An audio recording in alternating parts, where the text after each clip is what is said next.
Hello everyone, my name is Gary York, and I've been challenged by Anthony Ganji, the host of Tier Talk Radio, sponsored by Corrections One and the American Military Institute.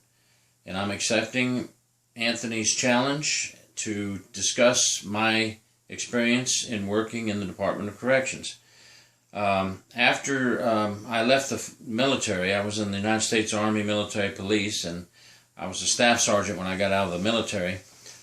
I joined the Florida Department of Corrections as a correctional officer in a state prison, and I was going to just do that as temporary work until I found something that I thought that I might enjoy, and I learned that I actually liked the job of being a correctional officer. And I know that many people are not cut out to be correctional officers. It's not a job for everyone. It's a tough job. It's a thankless job. But it's a job that has to be done to protect our community and provide care, custody, and control of inmates. So I ended up staying, and here I am 27 years later, still working in the capacity of an officer. And I've been asked by the present agency that I work for various reasons, not to discuss where I am presently working. But I am still involved in corrections and law enforcement 27 years later. During my time in the Florida prison system, I worked as a correctional officer, and then I moved on to be a felony probation officer, handling a caseload of 150 offenders on a regular felony probation, and then I was promoted to Correctional Probation Officer 2, as we called it back in the day here in Florida, where I handled a house arrest caseload.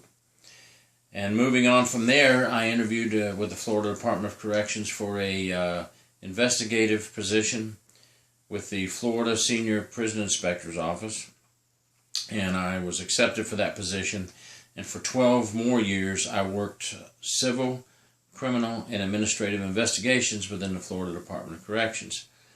I really loved the career. I have loved the fact that I was able to work in the state prison, in the probation field, and on the investigative side. And I've been able to see the corrections here in Florida from all different angles, and met a lot of good people who are still good friends with me to this day. Many of them have since retired with a full, successful career in corrections. And I've written 2 books. They're behind me here. I have Corruption Behind Bars and Inside the Inner Circle. Both books are available on Amazon, on Kindle, paperback, and also on corruptionbehindbars.com, which is my personal website where I sell books and I ship them out from my home. They're signed when you buy them from me, and of course from Amazon they will not be signed. The purpose of the books is to educate and inform not only the public, but all correctional officer staff and prison staff of what not to do. The books were not written to try to discredit the position of correctional officer or the professionalism of the corrections officers. Actually, I've been very pleased. I didn't know what the response was going to be when I wrote these books. And I've had good responses from present officers, new officers coming into the business, and retired officers. Many who have talked to me either through Facebook, private messages, or by phone or by email, telling me and thanking me for trying to get rid of the corrupt staff and for trying to educate and inform everyone to help stop and stamp out corruption in our prison systems. To make it my story short and sweet, we do not want corrupt staff members in the prison system. They place everyone in danger. All the honest, hard-working officers are placed in danger when someone smuggles in a weapon, when they smuggle drugs into the prison, when they aid inmates with escape paraphernalia such as cell phones, maps, street clothing. We've had a lot in the media over the last year in New York, in California, and even in Mexico with El Chapo regarding prison staff aiding inmates. And when they aid inmates and help them escape, they're placing everyone in danger. They're placing the correctional officers in danger, the prison staff in danger, and the community in danger. And we need to all get together, from the top management right on down to the lowest, newest correctional officer, and not be afraid to report criminal activity among prison staff. There was the old days when everyone kept their mouth shut. They didn't cross the thin blue line. They were afraid of retaliation for reporting corruption. And we need to make sure that all staff are aware they will not be retaliated against for reporting corruption. If supervisors and management are covering up corruption, there's a problem in the system. One of my books describes that. The head man of the Florida Department of Corrections, James Crosby, was covering up corruption in the Florida Department of Corrections, embezzling money, having parties and orgies at different locations throughout the state of Florida, doing field promotions for people who would do favors for him, and so forth. And he ended up serving an 8-year federal prison sentence. And many of his appointed wardens and managers were fired and terminated from the Florida Department of Corrections.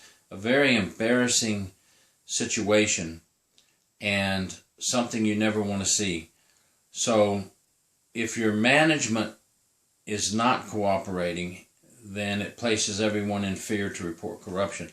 I can gladly say now that the Florida Department of Corrections, since this 2006 incident, has vastly improved, and people are coming forward and reporting more violations and crimes, helping us weed out and make our agency earn the respect back that it once had.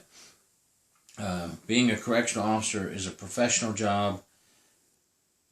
Correctional officers deserve all the respect that they can get. And until we stop corruption and stop having these bad headlines in the front pages of the newspapers, it's going to be hard for us to prove that we're professionals. So please join me on my quest to fight corruption in the prison system, help our fellow officers who are honest and hardworking, help them go home safely to their families and their children, and let them go to work in a safe work environment. And when I say that, as safe as it can be. Let's don't add to the dangers. We already know that the inmates have 24 hours a day, 7 days a week to plan attacks on officers, to harm officers, to assault officers, to throw feces on officers, to masturbate on officers, and do all kinds of terrible things that the public just doesn't think about. And the public needs to be aware of everything an officer has to go through. I write articles, very positive articles, for Corrections One and Corrections.com in favor of correctional officers and trying to help promote and show how professional we are and what we really have to go through. And I'm working on an article now on if you think it's easy to be a correctional officer, think again. And I'm writing about all the things that an officer has to go through from day one at the academy to being a rookie over the first year, and then all the incidents that occur in the prison and bad things that officers have to deal with that the public just are not aware of. So, in short, I hope to do more videos in the future. I'll tell you some of the stories out of my books. But in short, this tonight was an introduction, so you kind of get to know who I am, maybe a little bit of what I'm about. And if you want to learn more about me and my books, please tune in Monday night, February 29th, 2016 at 8 p.m. Eastern Time on Tier Talk with Anthony Ganji. He's going to let me be back on his show, which I really love doing shows with Anthony Ganji. And I really like what he's doing to help support all the correctional officers across the country. We're going to talk about manipulation, contraband coming into the prisons, and some couple of stories from my books and critical incidents that occur within the prison system. That'll be 8 o'clock Monday night on Spreaker.com. Tier Talk is also now on iTunes, and as I said earlier, sponsored by Corrections1.com and by the American Military Institute. So please join us Monday night, and thank you very much for watching.